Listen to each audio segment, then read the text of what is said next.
Unataka niongee mara ngapi? Unataka niseme nini? Kila siku maneno yale yale. Unataka kulia kwa nini? Una shida gani kwani?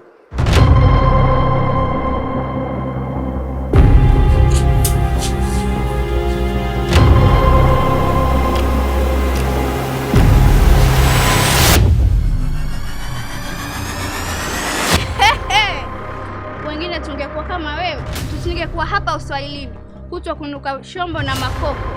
Mwanamke umekaza fuvu wewe. Sasa hapo ndo mbabu ni nani? Mimi bado nafikiria namna kumwambia Big Boss hii issue. Sio kutumia hata akili. Nilisha hapa, siwezi tena kule. Never.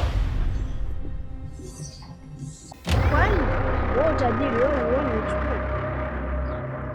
Unahisi ningekuwa nawapa muda watu kama wewe unavyotaka nikupe muda, ni nyumba ningejenga. We have to sit and settle this shit, man. One mission, one fade. Kudadadeki. Siku ile wakati Titus anasema anaondoka na anaacha kazi tena mbele ya bosi, nyinyi ndio msema accept tena, hamna anachowazidi. Sasa kelele za nini hapa? Hebu acheni upuzi wenu wajibu. Kwani Titus alikuwa ni nani? Kufeli mchongo mmoja sio kufeli michongo mingine. Sasa kama hamna mchongo, unaenda wapi jamani? Tembea bure sio sawa na mkaa bure. Next time ukinishika kama ulivyonishika leo, hesabu kifo. In this mess we blame you, Mr. Mikao.